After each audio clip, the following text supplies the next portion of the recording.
যুবক ভাই আমার, তোমার ভিতরে 3টা গুণ থাকা দরকার, 3টা হক তোমাকে আদায় করতে হবে।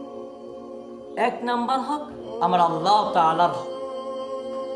আমার আল্লাহ কয় বান্দা তুমি নামাজ পড়ো, কিন্তু বান্দা তুমি তো নামাজ পড়ো না। আমার আল্লাহ কয় তুমি রোজা রাখো, তুমি তো রোজা রাখো।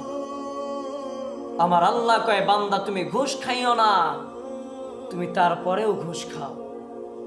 আমার আল্লাহ কয় তুমি সুদ খাইও না, তারপরেও তুমি সুদ খাও।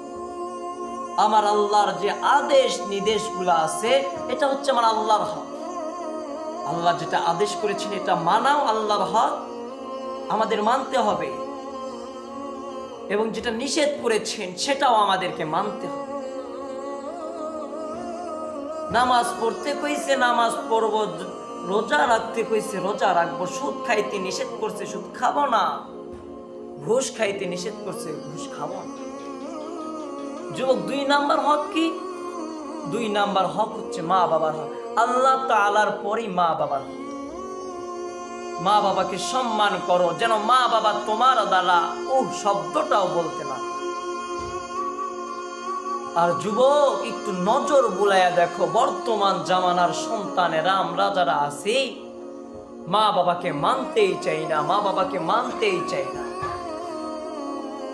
হাসরের মাঠে কি জবাব দিব আমরা যখন আমাদেরকে বলা হবে তোমরা মা বাবার মনে কষ্ট দিছো, কিংবা আমাদের মা বাবাকে জিজ্ঞাসা করা হবে তোমার সন্তান কি তোমাদের কষ্ট দিছে? সেই দিন তুমি কি করবা? সেই দিন কি জবাব দিবা? তুমি সেই দিন কি জবাব দিবা? অন্তরে ভয় কি লাগে না? আরে যেই মা বাবা আর শব্দ করলে তোমার জান্নাত হারাম হয়ে যায়, সেই মা বাবার মনে কেমনে কষ্ট? যুবক, মা বাবার হক আদায় করতে হবে।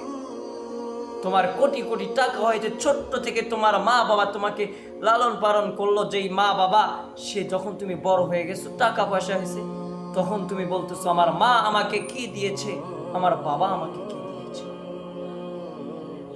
কিন্তু এই বাবা মার দ্বারাই তুমি এত বড় হইলা।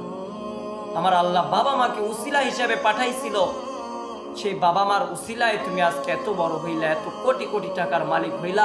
শেষ পর্যন্ত যখন তোমার মা বাবা বৃদ্ধ হয়ে গেল, তখন তুমি তোমার মা বাবাকে বৃদ্ধাশ্রমে রেখে আসতেছ। যুবক, সময় থাকতে মা বাবার সম্মান করো। মা যে কি একজন অমূল্য সম্পদ, বাবা যে কি একজন অমূল্য সম্পদ, সেটা যার নাই সেই বুঝে। তোমার আমার মা আছে, বাপ আছে, আমরা মা বাবার সম্মান বুঝি না, মা বাবার মর্যাদাটা বুঝি। যাই হোক,